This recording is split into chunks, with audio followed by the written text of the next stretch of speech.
잠언서의 말씀은 흔히 솔로몬의 잠언이라고 합니다마는 사실은 꽤 여러 명의 저자들이 남긴 말씀입니다. 물론 그 중에서 가장 대표적인 저자는 솔로몬이라고 할 수가 있습니다. 이 잠언서 말씀을 읽다 보면 우리 삶의 실제적인 교훈을 다루고 있는 부분들이 많이 있습니다. 예를 들면 게으르지 말고 부지런하라든지 또는 함부로 보증을 쓰지 말라든지 또는 정직하라든지 그리고 불쌍한 사람을 보면 반드시 도와주라고 한다든지 이러한 교훈적인 말씀이 많이 기록되어 있습니다. 그래서 이 잠언서 말씀에 대해서 생각하기를 우리의 삶을 살아가는데 처세술을 알려주는 것이 아닌가 이렇게 생각할 수도 있고, 또 이 잠언서의 말씀이 우리가 도덕적으로 또 옳게 살아가는 법을 일러주고 있다고 볼 수도 있습니다. 그런데 이 잠언서의 말씀을 깊이 알면 알수록 이 잠언서의 말씀을 깊이 묵상을 하다 보면 하나님 앞에서 거룩한 삶을 살기 위해서 우리에게 주신 말씀이다 하는 것을 알 수가 있습니다. 특히 오늘 지금 읽은 잠언 16장 1절부터 9절까지 말씀은 이 잠언서 안에서 하나님의 주권, 여호와의 주권에 대해서 우리들에게 일러주고 있는데, 흔히들 내 인생은 나의 것 이렇게 말하지 않습니까? 그런데 이 잠언서 16장에서 우리에게 주시는 말씀은 내 인생은 나의 것이 아니고 내 인생을 책임지시고 내 인생을 주장하시고 내 인생을 인도하시는 분이 계시다. 이것을 우리들에게 일러주고 있는 거예요. 그래서 이 잠언서에 대해서 우리가 도덕적인 그러한 가르침을 준다거나 또는 인생을 살면서 지혜로운 처세술을 가르쳐 준다고 생각하는 것도 꼭 틀린 이야기는 아니지만, 정말 중요한 말씀이 무엇인가 하면 우리의 인생을 책임지시고 계시는 분이 계시고 그리고 내 인생을 인도하시는 분이 계시다 하는 것을 일러주고 있습니다. 우리 인생이 내 마음대로 되면 얼마나 좋을까 하는 생각을 할 때도 있습니다. 그런데 이상하게 나이가 들면 들수록 그렇게 되지 않는다 하는 것을 경험하게 되고 또 깨닫게 되고 그렇습니다. 그런데 이상하게도 마치 인생이 내 마음대로 될 것처럼 행동한다는 겁니다. 어떨 때는 최선을 다했고 모든 노력을 다했음에도 불구하고 또 결과가 좋지 않게 되는 것을 경험을 했으면서도, 또 어떨 때는 그야말로 하루 만에 천국과 지옥을 왔다 갔다 하는 그런 경험을 하면서도 인생이 마치 내 마음대로 내 뜻대로 될 것처럼 착각하고 산다고 하는 겁니다. 더 놀라운 것은 소위 신앙을 가졌다 하는 믿음의 사람들마저도, 하나님을 믿는다고 하는 사람들마저도 매 한 가지라고 하는 사실입니다. 그래서 오늘 잠언서 말씀은 우리 인생의 항해에서 그 키를 잡은 주관자가 누구인지를 일러주고 있는데, 그 키를 잡은 하나님은 이렇다 하는 겁니다. 1절 말씀부터 보시면 이렇습니다. 우리 함께 읽어보겠습니다. 오늘 이 잠언서 16장 말씀은 모든 말씀이 중요합니다마는 잠언서 16장 말씀은 특별히 중요한 말씀입니다. 우리 이제 9절을 차례대로 한 절씩 읽어볼 터인데 먼저 1절부터 함께 읽겠습니다.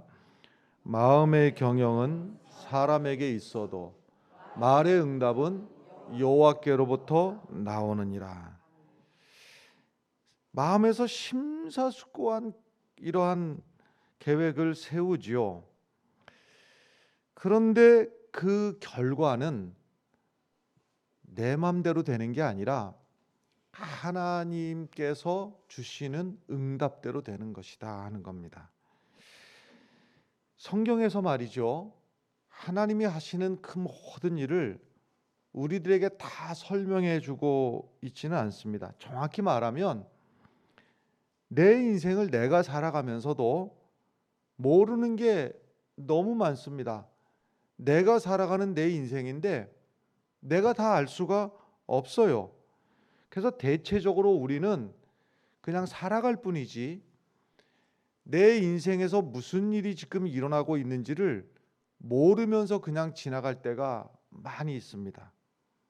대표적인 경우가 요셉과 같은 경우인데, 혹시 요셉이 누구인지 아시는 분은 더 이해를 잘할 수 있겠습니다만은, 그 요셉이 형들에게 배신당하고 애굽에 팔려가고 애굽에 가서는 무고하게 감옥에 가고, 그 과정 속에서 요셉은 몰랐어요.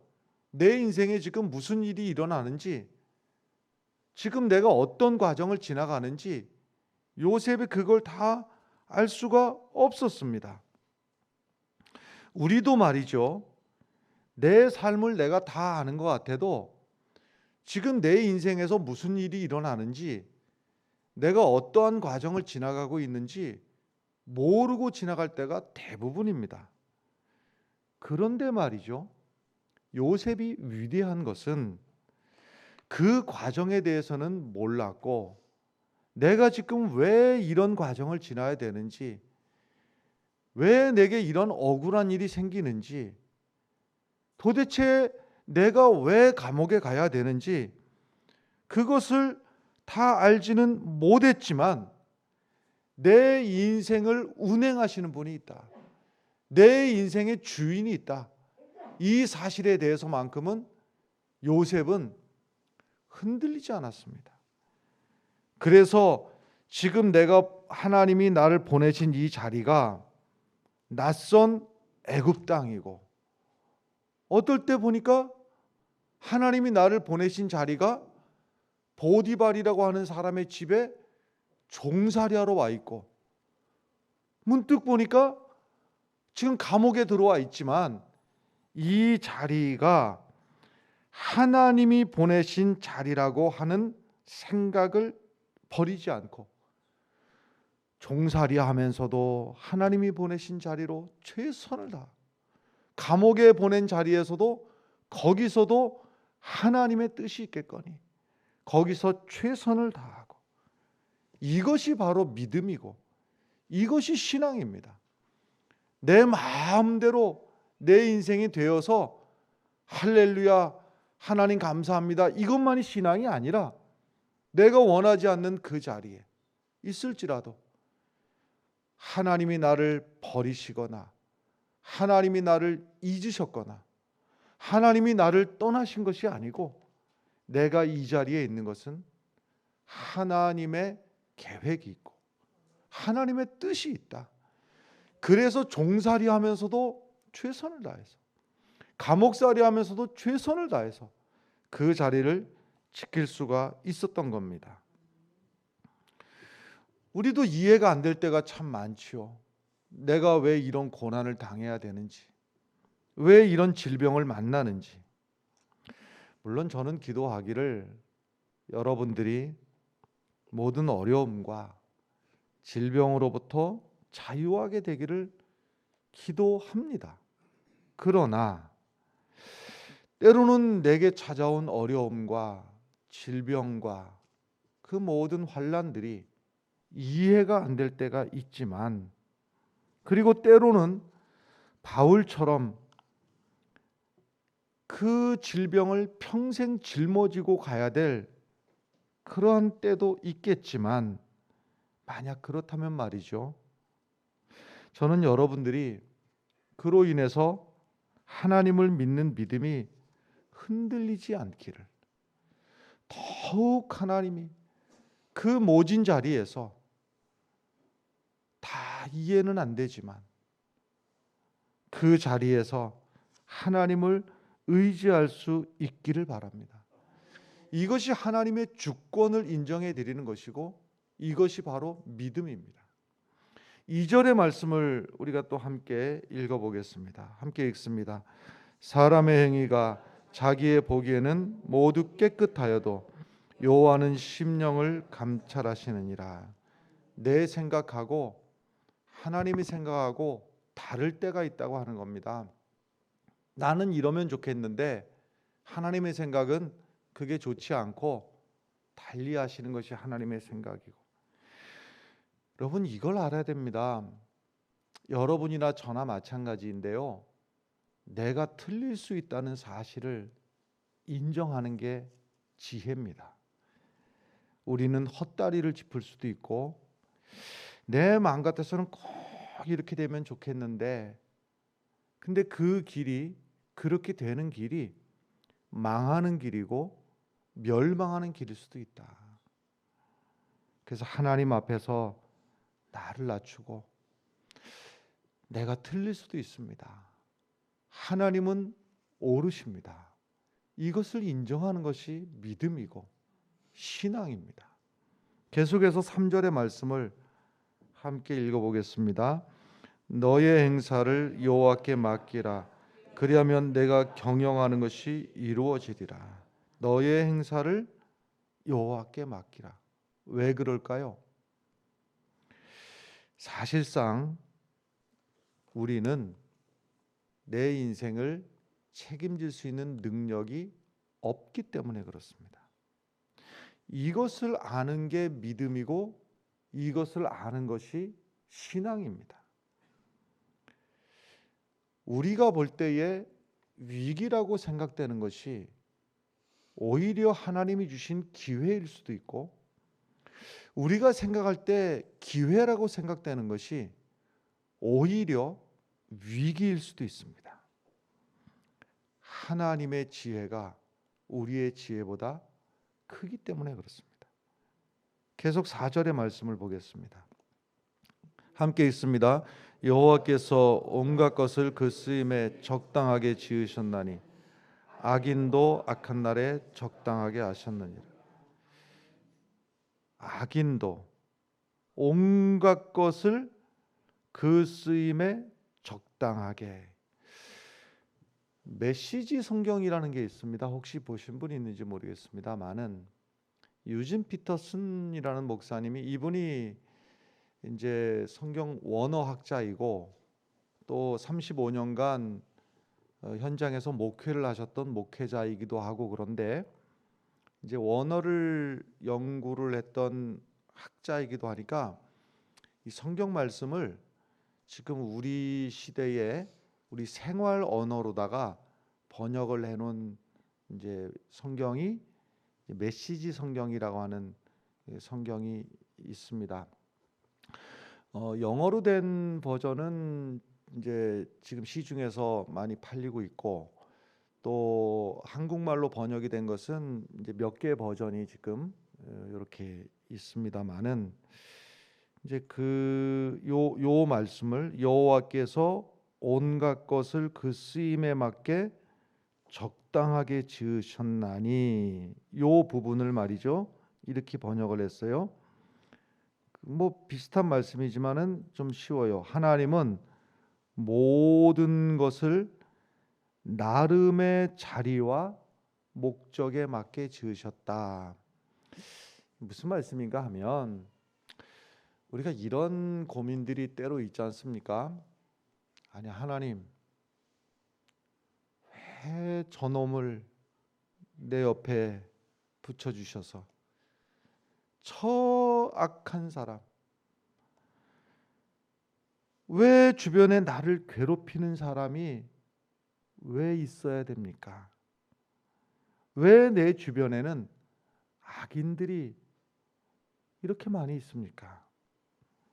그런데 말이죠. 여기서 왜 내 주변에는 나를 괴롭히고 나에게 아픔을 주고 나를 속상하게 하는 그가 혹은 그들이 왜 있을까? 여기에서 하나님의 주권을 인정한다고 하는 것은요, 모든 것에는 이유가 있다. 하나님이 그 악인마저도 거기에 두시는 것은 하나님의 이유가 있다는 겁니다. 때로는 나를, 내 신앙이 깊은 잠에 빠지지 않도록 하나님이 나를 각성시키기 위해서, 또는 때로는 내가 너무나 교만하고 자고하여서 넘어질까 봐, 때로는 하나님 앞에 더 엎드려 하나님의 도우심을 구하라고. 물론 나는 다 이해할 수 없지만 그 악인마저도 내 옆에 두신 데에는 하나님의 이유가 있고 하나님의 뜻이 있고 하나님의 계획이 있다고 하는 사실을 인정하는 것이, 이것이 믿음이고 이것이 신앙입니다. 계속해서 5절 말씀을 함께 읽어보겠습니다.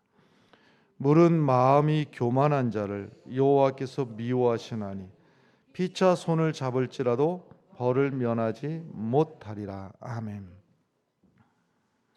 악한 자들, 교만한 자들, 하나님을 인정하지 않는 사람들을 바라보면서 우리가 마음속에 갈등할 때가 있지요. 하나님 살아계시는 거 맞습니까?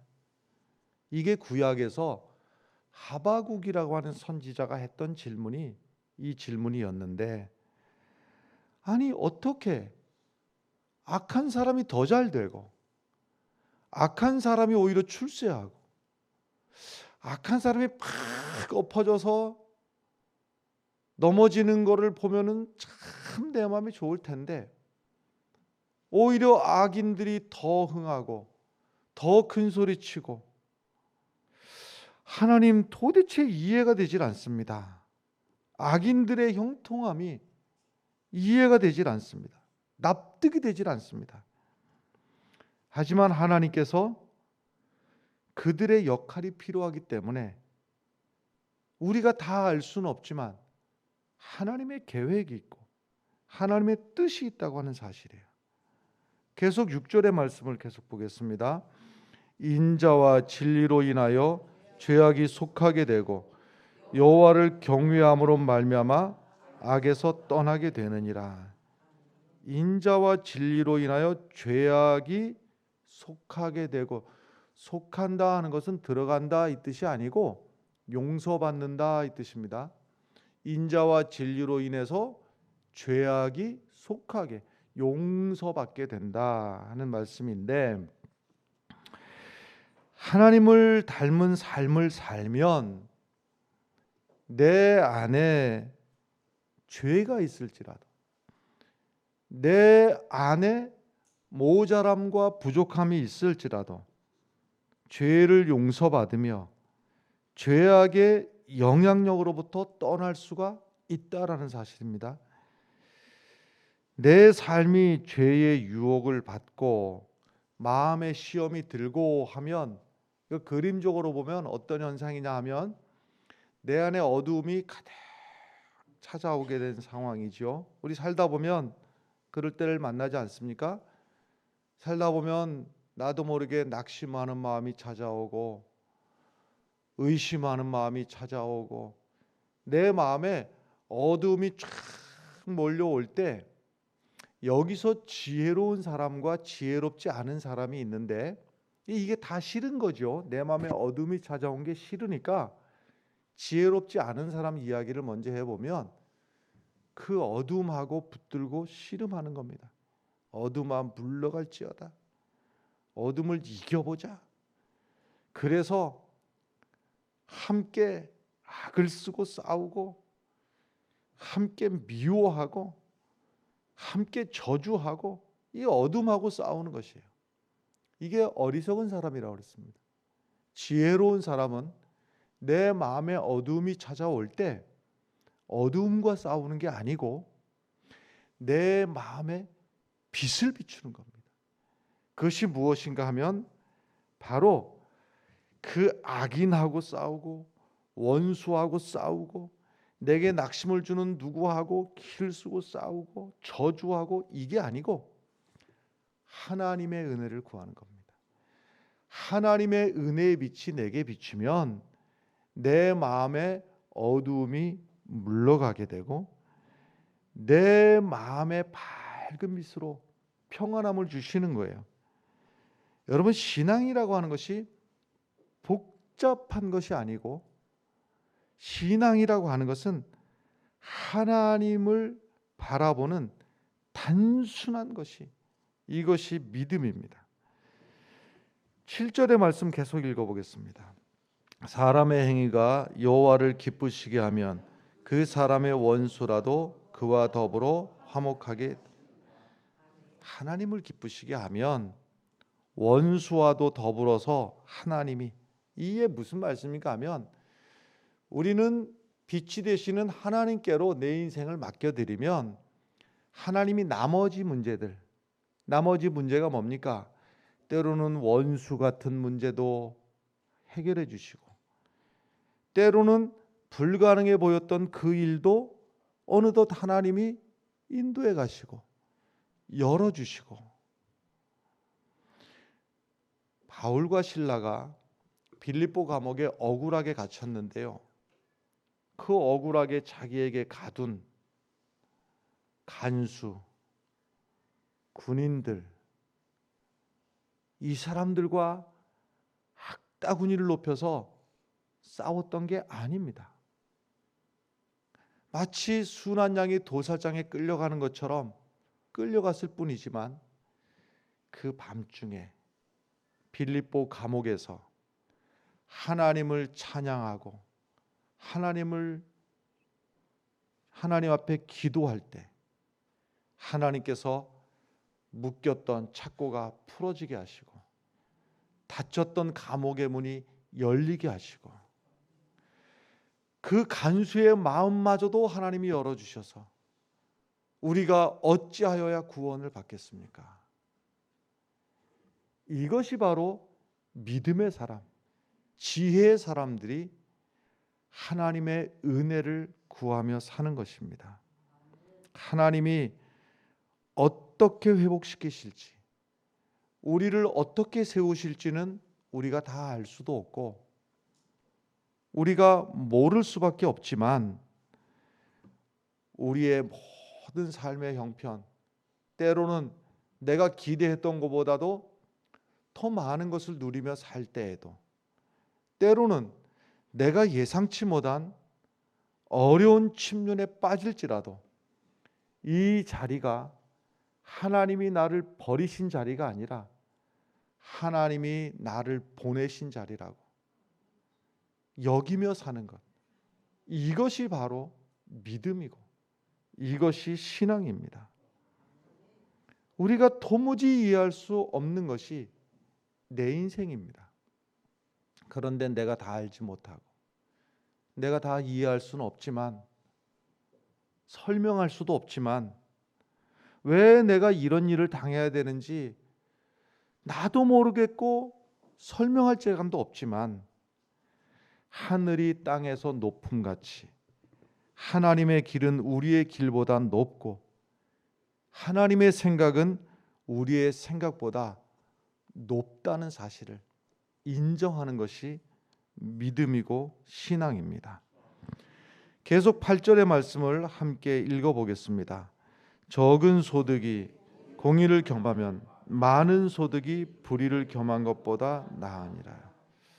불의한 소득을 택할 것인가?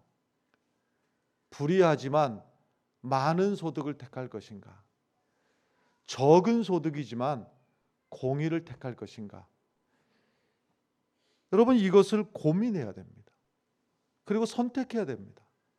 고민하지 않고 살다 보면 우리의 욕망을 따라 살아가게 되어 있고 내 욕망을 따라 살아가다 보면 어느덧 멸망에 이르게 되기 때문에 그렇습니다. 매 순간마다 내가 더 많은 것을 차지하는지 적은 것을 차지하는지 이렇게 선택할 것인지, 이것이 하나님이 기뻐하시는 것인지 하나님이 미워하시는 것인지 어느 기준을 가지고 선택할 것인가. 여러분, 하나님의 은혜를 구하고 적은 소득일지라도 하나님의 공의 아래서 우리가 선택하며 살아갈 때 하나님이 그 인생을 복되게 하시고 그 인생의 복에 복을 더하시리라 믿습니다. 마지막 9절의 말씀을 함께 읽겠습니다. 9절 말씀입니다. 사람이 마음으로 계획할지라도 그의 걸음을 인도하시는 이는 여호와시니라. 정말 계획대로 되지 않아요. 진로, 결혼의 문제, 자녀 출산에 관한 것, 그 자녀를 양육하는 것, 심지어는 사람이 살고 죽는 것, 어느 것 하나 내 마음대로, 내 뜻대로, 내 계획대로 되지는 않습니다. 결국 돌아보면 하나님의 뜻대로, 하나님의 계획대로 이루어지는데, 그래서 믿음이라고 하는 것은 내 기대와 내 계획대로 결과가 이루어지지 않더라도 거기서도 그 자리에서도 하나님의 주권을 인정해야 되고, 어떨 때는 내가 기대한 것 이상으로 누리고 거둘지라도 오만하지 않고 허탄한 자랑을 그치고 이것을 이루신 분이 하나님이신 것을 인정하는 것이 믿음입니다. 우리는 말이죠, 이런 생각에 늘 익숙해요. 내가 바라는 대로 꼭 이렇게 돼야 될 텐데, 꼭 이렇게 됐으면 좋겠는데, 그리고 이제 그렇게 안 되면 큰일 날 걸로 생각을 하는 거예요. 꼭 그렇게 되면 좋겠는데 그렇게 안 되면 어떡하지? 그렇게 안 되면 큰일 나는데. 그런데 말이죠, 오히려 말이죠, 내가 꼭 그렇게 됐으면 좋겠다고 그렇게 했다가 오히려 큰일 나는 일도 많이 있습니다. 왜냐하면 우리의 생각은 언제나 짧고 우리는 요만큼밖에 보지 못하기 때문에, 여러분, 믿음이 뭐냐?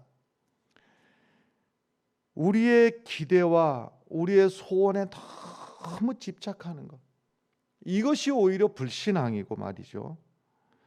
오히려 그것을 고집하지 않는 것이, 이것이 믿음일 수가 있습니다. 우리가 운전을 할 수가 없는 상태가 만약에 된다면, 또 어떤 분은 예를 들면 알코올을 섭취를 했다든지 하면 운전할 능력을 잃어버리게 되죠. 저도 한번 그때 어쩔 수 없이 운전했습니다마는 사실은 운전을 하면 안 되는 상황이었던 것 같아요. 지금도 이렇게 보니까 어찌하다가 이 머리에 그 상처가 생겨서 이게 피가 좀 흐르는 상황이 되었는데, 그거를 돌이켜 보니까는 그때 내가 운전하지 않았어야지 맞는 것 같아요. 급한 마음에 운전했습니다만 한 손으로 머리에 피를 잡고 한 손으로 운전해가지고 병원을 간 일이 있었는데, 지금 돌이켜 보니까 후회되는 일이에요. 내가 운전할 수 없는 상황일 때 말이죠, 그 운전대를 능력 있는 사람에게 맡기는 게 지혜로운 일입니다. 우리 인생의 운전대를 내가 책임지려고 하다 보니까 거기서 갈등이 생기고, 거기서 인생의 회의가 생기고, 왜냐? 내가 능력이 안 되는데 운전을 하려고 하기 때문에 그런 겁니다. 여러분, 내 인생의 운전대를 맡아주겠다고 하는 분이 이 잠언서에서 우리를 부르시는 겁니다. 하나님께 맡겨라. 하나님께 맡겨라. 그런데 생각 좀 하셔야 됩니다. 맡기시려면 완전히 맡겨야 됩니다. 반쯤 맡기면 큰 팔 납니다. 여러분, 세상에서 말이죠, 가장 크고 가장 최첨단으로 만든 그 배가 있었어요. 막대한 자본을 투자해서 그 기술로 말하자면 전 세계에 있는 기술 중에서 최고 좋은 기술로, 그리고 당시에 세계에서 가장 큰 배를 만들었습니다. 그래서 이 배에 대해서 실제로 그 당시에 이제 이 배를 타고 여행할 것을 홍보하는 그 여행 안내 유인물에 실제로 뭐라고 써 있었는가 하면, 하나님도 침몰시킬 수 없는 배, 이렇게 쓰여 있었어요. 그 여행 가이드에, 여행 그 팜플렛에 말이죠. 그만큼 완성도가 높은 인류 최고의 배. 그러니까는 우리들한테도 잘 알려졌겠지요. 그 유명한 타이타닉. 이 배의 재질은 강철로 되어 있어서 절대로 뚫리지 않는다. 배의 길이는 268m. 당시로서는 상상할 수 없을 만큼의 크기. 시속 43km. 당시로서는 상상할 수 없을 만큼의 빠른 속도. 이 배가 1911년에 제작이 되었는데 한일 합방할 때쯤입니다. 우리나라 조선 말 한일 합방할 때쯤, 그 당시에 돈이 140억 정도 들었는데요. 우리나라 돈으로 100년도 훨씬 넘은 때니까 그때는 10원만 해도 엄청 큰 돈이었거든요. 그런데 140억, 얼마 먹기니 상상이 안 될 돈입니다. 상상 자체가 안 되는 돈. 총 탑승 인원이 3,547명. 그 중에서 승무원만 900명이었습니다. 그러니까 이 배가 움직이는데 엄청난 기술, 배를 움직이는 것도 최첨단의 항해사가, 이 운항을 돕는 900명의 승무원들이 이 배를 운행하고 가는데 그 결과는 어찌 되었습니까? 여러분들 다 알다시피 대서양을 건너가다가 북대서양에서 떠내려오는 빙하하고 부딪혀서 침몰하고 말았습니다. 1,500명이 넘는 사람이 한순간에 죽었습니다. 타이타닉호의 선전 문구, 하나님도 침몰시킬 수 없는 배. 그런데 첨단의 기술력이, 그리고 최첨단의 항해사가 운행을 하지만 결국은 이 배는 침몰하고 말았습니다. 또 하나의 배를 말씀드리고 싶은데요. 이 배에는 8명이 타고 있었는데 바로 노아의 방주입니다. 이 방주를 만든 것도 고작 8명이 만든 겁니다. 이 배 안에 타고 있는 것은 8명밖에 없습니다. 물론 동물들도 타고 있지만 이 배에는 방향을 가름할 수 있는 티도 없습니다. 이 배가 앞으로 나아갈 수 있는 추진력도 없습니다.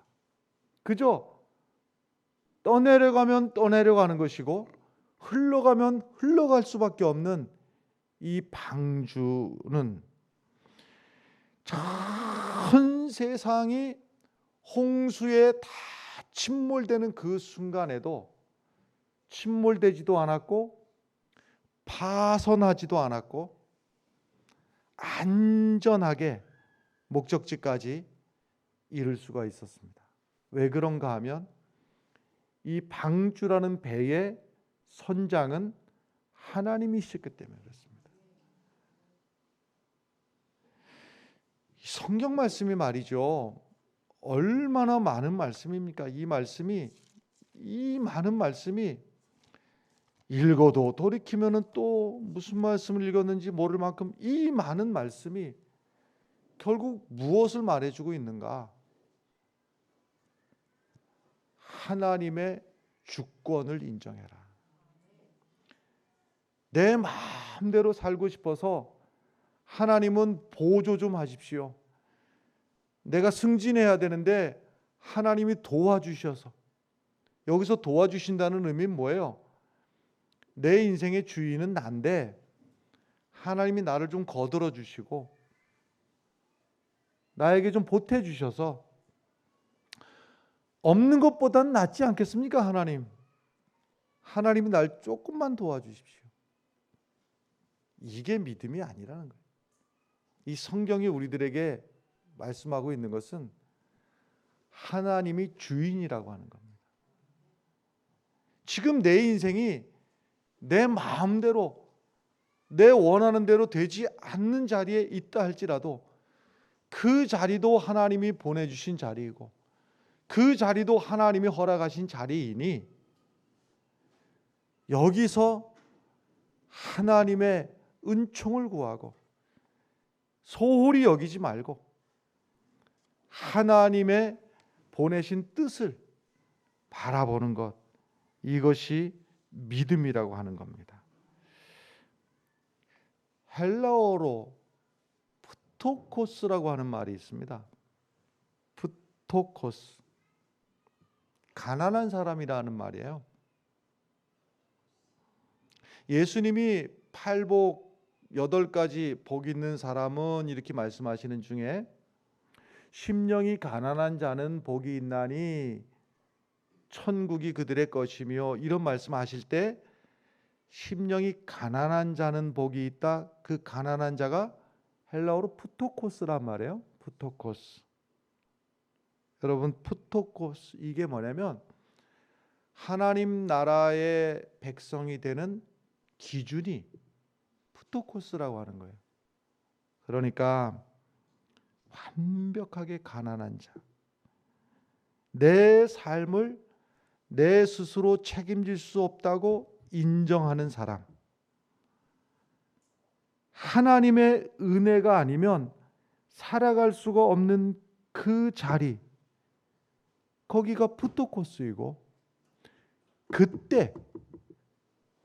그때서야 하나님의 은혜가 무엇인지, 하나님의 이름을 부른다는 것이 무엇인지를 그제서야 알게 된다고 하신 말씀입니다. 실제로 우리는 하나님 앞에서 무능합니다. 아니, 무능해도 괜찮습니다, 여러분. 하나님 앞에서는 조금 부족해도 괜찮습니다. 오히려 하나님 앞에 그 약함을 고백하고 하나님의 은혜를 구할 수 있다면 그것이 오히려 참된 신앙입니다. 천부여 의지 없어서 우리 손 들고 옵니다 하지만 하나님 앞에서는 항복하는 손이지만 말이죠, 그것을 돌아서면 세상을 향해서는 승리의 손이 될 수가 있는 겁니다. 젊을 때 정말 무엇이든 할 수 있을 것 같은 그런 생각이 들 때가 있지요. 나이가 들수록, 철이 들수록 깨닫는 것은 내 인생은 내 맘대로 되는 것이 아니다. 이것이 바로 신앙의 철이 드는 것이고 신앙이 성숙해지는 것인데, 아브라함이 철들 때가 75살이었고 하나님 앞에 온전하다고 여김을 받을 때가 110세 정도 되었을 때입니다. 모세도 그런 시절을 지냈습니다. 나이 40대에는요 펄펄 날아다니면서 세상에 무슨 일이든지 다 할 수 있을 것 같았어요. 그런데 나이 80이 되어서 그의 마음이 푸토코스, 내가 아무것도 아니구나, 내가 가난한 심령이구나. 그때부터 하나님이 글을 쓰기 시작했어요. 솔로몬이 젊을 때는 모든 일 다 잃어보고 인생의 말년에 인생 쓴맛, 단맛, 별의별 경험 다 해보고 마지막 솔로몬의 인생 말년의 고백이 무엇인가 하면 여호와께서 집을 세우지 아니하시면 세우는 자의 수고가 헛되고 여호와께서 성을 지키지 아니하시면 파수꾼의 깨어 있음이 헛되도다. 너희가 일찍이 일어나고 늦게 누우며 수고의 떡을 먹음이 헛되도다. 이것이 바로 성숙한 신앙이고 이것이 바로 성숙한 믿음입니다. 성경에 나오는 인물 중에 한 번도 하나님 속을 안 새긴 사람이 있어요. 하나님 마음을 아프지 않게, 하나님을 근심하지 않게 한 번도. 그게 누구냐면 아까 말씀드렸던 요셉입니다. 하나님이 요셉을 애굽으로 먼저 보내셨어요. 하나님의 계획이 있어요. 온 가족을 구원할 뿐더러 이 가족을 통해서 한 민족을 이루시려는 하나님의 계획 속에 요셉을 보내지만 꽃가마 태워가지고 주단 깔아놓고 보낸 게 아니고 눈물 나고 억울하고 답답한 그 과정을 통해서 억울한 누명을 쓰고 형제들에게 배신감을 느끼고, 그러나 요셉의 위대했던 것은 나는 다 알 수 없지만 하나님의 위대하신 주권이 있다.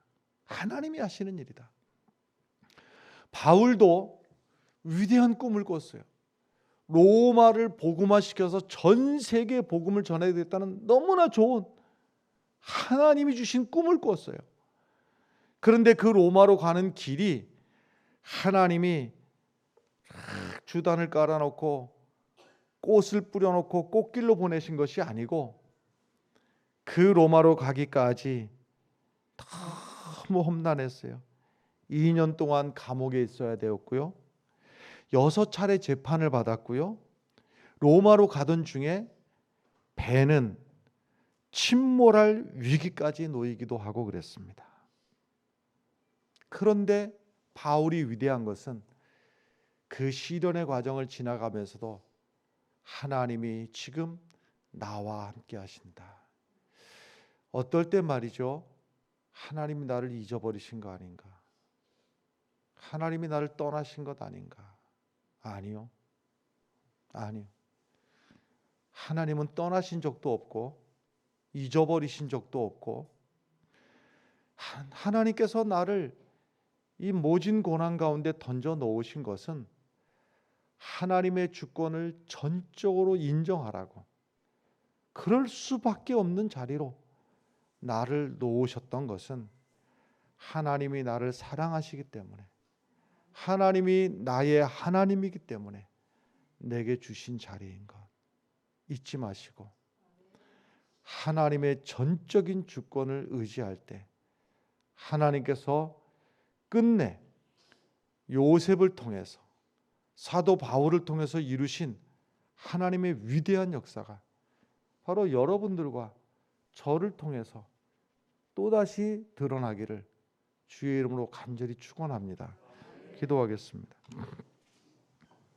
하나님, 내 삶의 고달픈 삶의 자리에서도 하나님의 주권을 인정할 줄 아는 지혜를 주시고 하나님의 도우심을 구할 수 있는 기도가 내 입술에 있게 하시고 하나님의 전적인 인도하심을 의뢰할 수 있는 믿음을 내게 더하여 주시옵소서. 예수님 이름으로 기도하옵나이다. 아멘.